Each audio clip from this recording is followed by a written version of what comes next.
All right, folks, buckle up, because this one's a doozy. Well, it seems all the self-proclaimed fact-checkers and Twitter warriors who spent the last year screaming about right-wing extremism might want to sit this one out. Their favorite narrative just got body-slammed by reality. Again. We're now getting a fresh document dump on Thomas Crooks, the wannabe assassin who tried to take out President Trump during the 2024 campaign rally in Butler, Pennsylvania. You know, the one with the most conveniently unmanned roof in US history? Where some random kid could stroll up with a rangefinder like it was open mic night for snipers. Yeah, that one. Anyway, we finally have the receipts. And, surprise, surprise, the guy wasn't some MAGA radical like CNN and their Twitter echo chamber claimed for months. Nope. Turns out he fits the exact same pattern we saw with Tyler Robinson, the guy who tried to shoot Charlie Kirk. Another left-wing, LGBTQ-identifying furry with a fetish art trail longer than a CVS receipt. You can't make this stuff up, folks.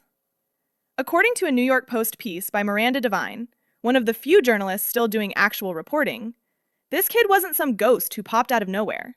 He was chronically online, spewing politics 24/7 and leaving a neon trail of red flags bright enough to land planes. In just a few years, he did a full ideological cartwheel, from registered Republican in 2020 to frothing at the mouth anti-Trump radical by 2024. And get this, his online alias? Epic Microwave. I wish I were kidding. The same account, confirmed through his email, spent its time posting adult content involving furries and gender-bending fetish art on DeviantArt. Yeah, the same crowd lecturing us about threats to democracy can't even close their browser tabs before planning political assassinations. So, once again, the media's right-wing violence narrative crumbles faster than Kamala's approval rating. The pattern couldn't be clearer if it were printed in rainbow ink. But sure, tell me more about how conservatives are the dangerous ones. Let's roll the tape. All right, let's just stop pretending this is all coincidence. Because at this point, it's a pattern carved in stone. You can practically set your watch to it. We're seeing the exact same pipeline play out again and again.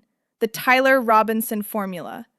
You start with some lonely, isolated kid glued to a screen 18 hours a day, terminally online, soaking up politics like it's gospel. They drift into one of these hyper-radical LGBTQ subcultures where every conversation revolves around how the world's out to get them. Transgenocide, fascists everywhere, no rights left to lose. It's all doom, hysteria, and paranoia.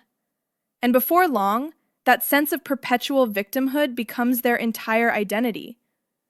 Then comes the rhetoric, the kind that tells emotionally fragile people that the country is at war with them, that voting isn't enough, that action is required.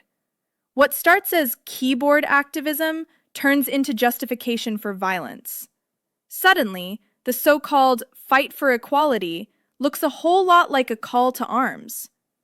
They start to see every cop, conservative, and Republican as an existential threat. Fair game. And by the time they spiral completely, they're convinced that pulling a trigger is some kind of moral duty. And where's the mainstream media in all this? Oh, right. They're too busy writing 10,000-word think pieces about incels and MAGA extremists to acknowledge that their own side is pumping out radicals faster than TikTok pumps out dance trends. They'll dissect a boomer's Facebook meme like it's the Zapruder film, but won't touch a DeviantArt account dripping with violent fantasies and fetish art. Because, heaven forbid, the public realizes that left-wing ideology isn't all peace signs and pronouns. It's breeding a new class of politically possessed zealots. You'd think after a few dozen cases, someone in journalism school would notice a trend. But no, the narrative is sacred, and the price of protecting it? Ignoring an entire movement radicalizing online in broad daylight. Just look at the record.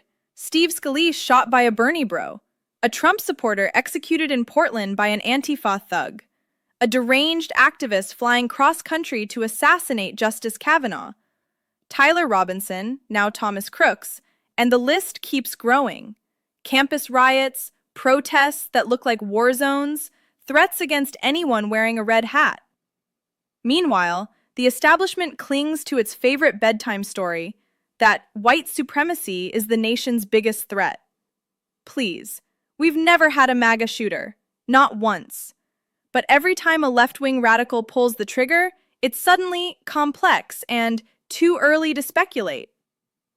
This is the modern left, a movement that's replaced reason with rage, debate with dogma, and empathy with unhinged moral crusades. They tell confused, unstable young people that words are violence, that disagreement is hate, and that their enemies are monsters. Then they act surprised when one of their own takes that message literally. So no, this isn't just some isolated tragedy. It's the inevitable outcome of a culture that worships victimhood and sanctifies rage. You can add Thomas Crooks to the growing list, right next to Tyler Robinson and every other activist who mistook Twitter slogans for marching orders. And I'd love to say I'm shocked. I really would. But at this point, it's just Tuesday in clown world.